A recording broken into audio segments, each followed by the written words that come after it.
La réalité virtuelle, ça fait des siècles que ça existe. Pour y accéder, pas besoin de casque ou de matériel hyper perfectionné. Il faut juste un livre. La lecture est une expérience immersive. Les mots défilent devant tes yeux et dans ton cerveau tu crées des images, des sons, parfois même des odeurs ou des sensations physiques. Notre cerveau est une machine à imaginer. Tout le talent de l'écrivain repose sur la faculté à créer un monde virtuel, dans la tête de son lecteur. Mais comment faire concrètement ? En tant qu'écrivain, il faut se considérer comme un réalisateur. Non, comme une caméra. L'écrivain est une caméra qui décrit tout ce qu'elle voit avec des mots. La caméra montre ce qui se passe, montre les décors, montre les expressions.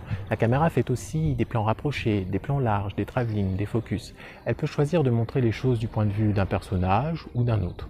En tant qu'écrivain, tu peux choisir de ne dire que ce qui est accessible aux héros de ton histoire. Tu les accompagnes, posés comme une GoPro sur leur épaule. Ou bien tu peux être un système complexe de milliers de caméras. On parle de narrateur omniscient. Tu vois tout, tu sais tout. Il n'y a pas de règle imposée. L'écrivain est libre de choisir comment il raconte, ce qu'il filme, comment il le filme. Il doit juste respecter une règle. Il faut que ce soit vraisemblable. Je m'explique. Le lecteur sait qu'il lit.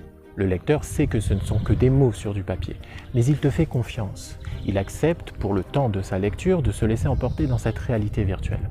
En tant qu'auteur, tu dois faire en sorte qu'il n'y ait pas de bug dans la matrice.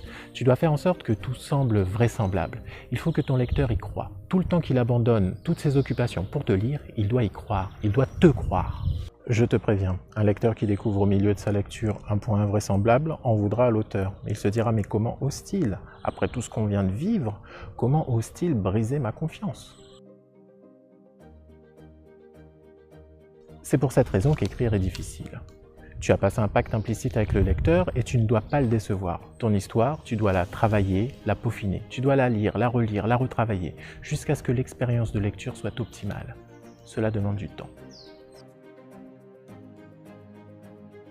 Mais je te rassure, on y arrive avec du travail. Ne crois pas ceux qui disent que l'écrivain est un être qui reçoit directement l'inspiration du ciel. L'écrivain est un travailleur acharné. L'écrivain est un artisan de la langue. En écrivant ton récit, tu seras une caméra.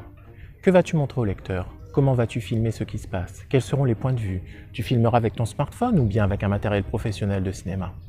N'oublie pas qu'en tant qu'auteur, tu n'es pas freiné par des histoires de budget. Lâche-toi.